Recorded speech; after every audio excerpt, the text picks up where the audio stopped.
എന്തായാലും ഒരു 9-9:15 ആയപ്പോഴത്തേനും അപ്പോൾ ന്യൂസ് ചാനലുകാരൊക്കെ വെളിയിലുണ്ടായിരുന്നു. അവരൊക്കെ പോയി, എല്ലാവരും പോയതിന് ശേഷമാണ് എന്നെ 9-9:15 ആയപ്പോഴത്തേന് വെളിയിൽ വിട്ടത്.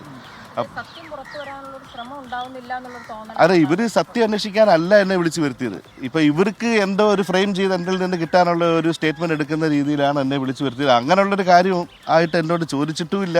ആ രീതിയിലേക്ക് സത്യം എന്താണ് അവർ ആ ഒരു സ്ട്രേറ്റ് ആയിട്ടുള്ള ഒരു കാര്യങ്ങളും ഇത് ചെയ്തില്ല. എൻ്റെ കയ്യിൽ നിന്ന് കുറേ വിജിലൻസുകാരുമായിട്ട് ഞാൻ ചാറ്റ് ചെയ്ത് എൻ്റെ കുറേ സ്ക്രീൻഷോട്ടുകളും ഒരു 10 സ്ക്രീൻഷോട്ടുകളും എടുത്തിട്ട് എന്നെ അത് ഒപ്പിടിച്ച് അവരുടെ സ്റ്റേറ്റ്മെൻറ്റിൻ്റെ അകത്ത് എന്നെ ഒപ്പിടിച്ച് ഇത് വിട്ടു. എന്നിട്ട് ഈ ഡിജിറ്റൽ എവിഡൻസ് എല്ലാം ഇവർക്ക് ഞാൻ വിജിലൻസിന് കൊടുത്ത ഡിജിറ്റൽ എവിഡൻസ് എല്ലാം ഇവർക്ക് കൊറിയർ ചെയ്ത് എത്രയും പെട്ടെന്ന് കൊറിയർ ചെയ്ത് കൊടുക്കണമെന്ന് പറഞ്ഞു. ഞാൻ പറഞ്ഞു എല്ലാം കൊറിയർ ചെയ്ത് തരാം. ഇനി എന്തെങ്കിലും ഞാൻ പറഞ്ഞു ഇനി ദൈവത്തെ എന്നോട് ഒരു 9 മണിയൊക്കെ ആയപ്പോൾ എന്നോട് ചോദിച്ച് കഴിക്കാൻ വല്ലതും വേണമെന്ന് ചോദിച്ചു. ഞാൻ പറഞ്ഞു എനിക്ക് ഒന്നും വേണ്ട സാർ, എന്നെ അങ്ങ് വിട്ടാൽ മതി, ഇവിടുന്ന് കഴിക്കാൻ ഒന്നും വേണ്ട, എന്നെ അങ്ങ് വിട്ടാൽ മതി എന്ന് ഞാൻ റിക്വസ്റ്റ് ചെയ്ത് അങ്ങനെ ഒരു 9-9:15 ആയപ്പോൾ എന്നെ വിട്ടു. അതായത് ED എന്ന് പറഞ്ഞ ഒരു ഡിപ്പാർട്ട്മെൻറ്റിൻ്റെ മുകളിൽ വേറെ പരുന്തും പറക്കില്ല എന്നുള്ളൊരു രീതിയിൽ ആ ഒരു രീതിയിലാണ് പറഞ്ഞത്. അപ്പോൾ നിന്നെ പൂട്ടാൻ അവർക്ക് വലിയ പാടൊന്നുമില്ല, എന്നെ പൂട്ടാൻ. അപ്പോൾ ഞാൻ എൻ്റെ ബിസിനസ്സുമായിട്ട് ബന്ധപ്പെട്ട് എനിക്ക് നഷ്ടം വന്നു, കാര്യങ്ങൾ വന്നു. പക്ഷേ ഈ PMLA ആക്ടിൽ വരുന്ന ഒരു കുറ്റവും ഞാൻ ചെയ്തിട്ടില്ല. അതുകൊണ്ടാണ് ഞാൻ എന്തും വരട്ടെ എന്ന് വിചാരിച്ച് ഇതിന് ഫൈറ്റ് ചെയ്യുന്നത്. ഇനി എന്താണ് ഇതിൻ്റെ ഇനി മുമ്പോട്ടിന് വരുന്നത് എന്താണെന്ന് എനിക്ക് അറിയില്ല. അവരിനി എന്നെ വീണ്ടും വിളിപ്പിക്കുമായിരിക്കും. എന്നാലും എനിക്ക് പേടിയില്ല. ഞാൻ വന്ന് എന്തായാലും അതിന് മൊഴി കൊടുക്കാൻ എല്ലാത്തിനും ഞാൻ റെഡിയാണ്. എന്തായാലും ഇതൊരു അവസാനം വരെ പോകാനുള്ള രീതിയിലാണ് ഞാൻ നിൽക്കുന്നത്. അതെ ഇപ്പോഴും ഞാൻ പറയുന്നുണ്ട്, ശേഖർ കുമാറിന് എന്ന് പറഞ്ഞാൽ എന്നെ ഡയറക്റ്റ് കോൺടാക്ട് ചെയ്തത് വിൽസനാണ്. ഇപ്പോൾ വിൽസന്റെ മൊഴിയുടെ അടിസ്ഥാനത്തിലാണ് ബാക്കി കാര്യങ്ങളെല്ലാം പുറത്തു വന്നത്. ഈ രഞ്ജിത്ത് വാര്യർക്ക് ഇതിൻ്റെ അകത്ത് ഇൻവോൾവ് ആവുന്നത് ന്യൂസ് വഴിയാണ് ഞാൻ പോലും അറിയുന്നത്.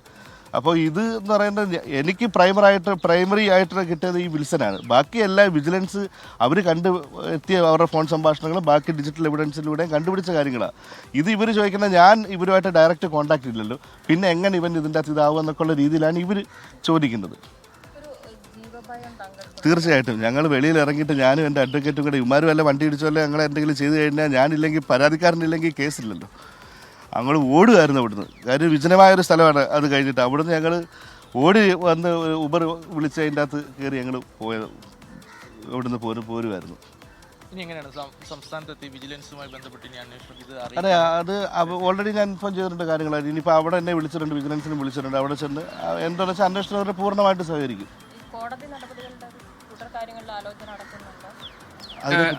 എടുത്ത ചോദ്യം ചെയ്ത ശേഷം വിട്ടിരിക്കുന്നു. അതിന് ശേഷമാണ് അനീഷ് ഇപ്പോൾ മാധ്യമങ്ങളെ കണ്ടിരിക്കുന്നത്. അജീഷ് ജയകുമാർ ഞങ്ങളുടെ പ്രതിനിധി ഡൽഹിയിൽ നിന്ന് വിവരങ്ങൾ നൽകാനുണ്ട്. അജീഷ്, ഈ കാര്യത്തിൽ എന്താണ് അനീഷിന്റെ ഒരു അനുഭവം? ED ഉദ്യോഗസ്ഥരെ കണ്ട ശേഷം എന്തൊക്കെ കാര്യങ്ങളാണ് അനീഷ് പറയുന്നത്? GK, എന്തായാലും ഇന്നലെയായിരുന്നു ED അനീഷിനെ മൊഴിയെടുക്കാനായി വിളിപ്പിച്ചിരുന്നത്. ഇന്നലെ രാവിലെ മുതൽ തന്നെ ED ഓഫീസിലെത്തി. അതിനുശേഷം ഏതാണ്ട് 10 മണിക്കൂറിലധികം ചോദ്യം ചെയ്തു എന്നാണ് അനീഷ് ബാബു പറയുന്നത്. ആ ചോദ്യം ചെയ്യൽ പ്രധാനമായും ഈ ശേഖർ കപൂറിനെ രക്ഷിച്ചെടുക്കാനുള്ള തരത്തിലുള്ള ചോദ്യങ്ങൾ അവർ ചുറ്റിനും ഇരുന്ന് ആവർത്തിച്ചു ചോദിച്ചു. ഇതാണ് അനീഷ് പ്രധാനമായും ആരോപിക്കുന്നത്. മാത്രമല്ല തനിക്ക് ജീവഭയമുണ്ട് എന്നുള്ളൊരു ആരോപണം. കാരണം അത് ചോദ്യം ചെയ്യൽ കഴിഞ്ഞ് ഏതാണ്ട് 9:30 കഴിഞ്ഞ ശേഷമാണ് അവർ പുറത്തിറങ്ങിയത്. ആ പുറത്തിറങ്ങിയതിന് ശേഷം അവിടെ നിന്ന് എത്രയും പെട്ടെന്ന് തിരികെ തൻ്റെ ഹോട്ടൽ റൂമിലേക്ക് എത്താൻ വേണ്ടിയിട്ടാണ് ശ്രമിച്ചത്.